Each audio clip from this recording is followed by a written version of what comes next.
YouTube, welcome back. The King here with my little brother. We got his deck profile for his Eradicators. It's Vowing Saber Reverse. How did you do?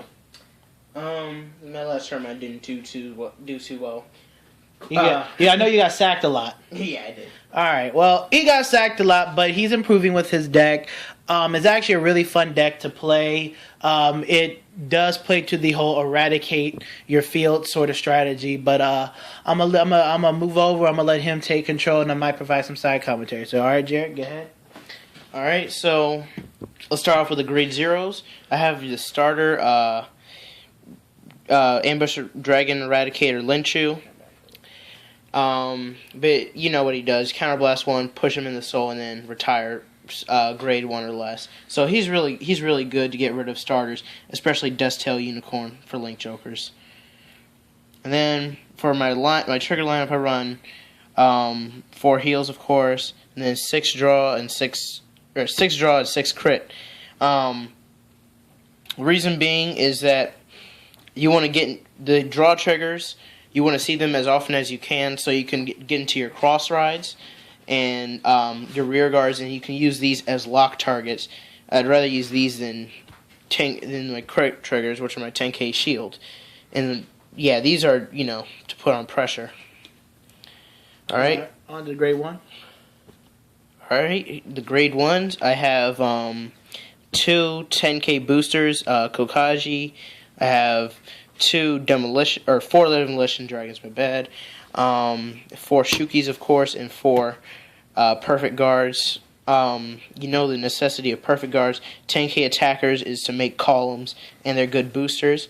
You have the 10k booster who you basically put behind your vanguard, and they're going to be swinging for your cross-ridden vanguard. He'll be swinging for 23 every turn.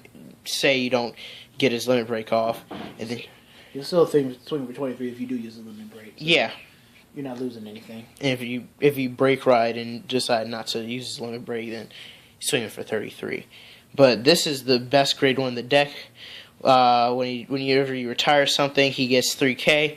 So basically, he becomes a 13k booster off of the limit break, and he's like, he makes columns basically, forces out more than 10k shields. That's the reason why I like him.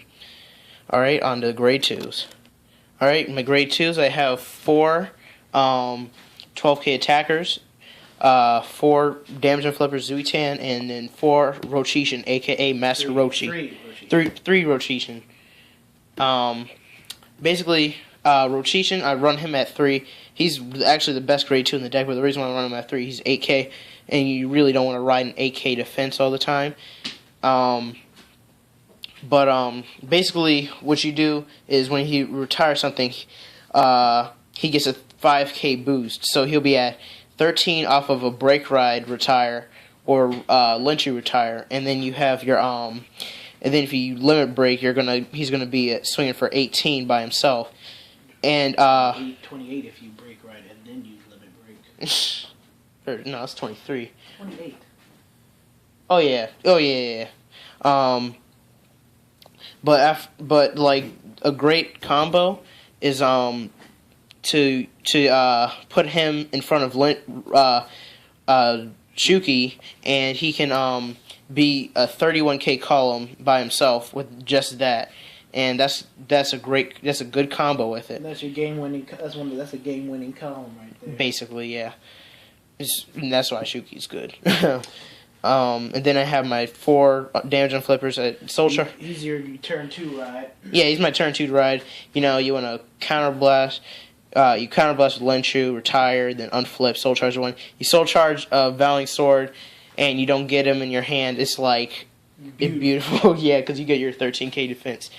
Say you have Vowing Saber Reverse in your hand.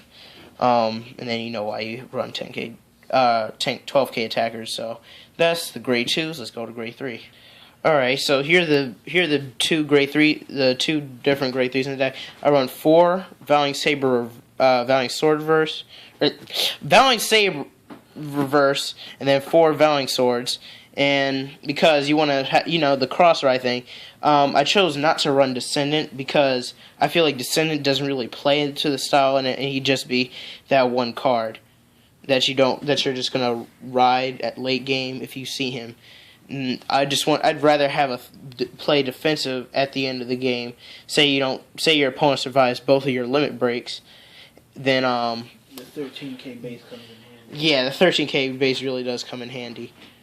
And then why you run the break ride, because he comes under the cross ride. So yeah, those are the great threes. His ability. His ability, you counterblast 2, lock 2, and then you retire. Your opponent chooses 2. They choose 2 of their rear guards to retire. So it actually forces your opponent to think. So you can just make powerful columns. So you either get rid of boosters or you get rid of front row units. Yeah, basically, your opponent chooses to do that. If they retire their gray 2s. That's less intercepts. So That's less guarding for less them. intercepts or less boosting. Exactly.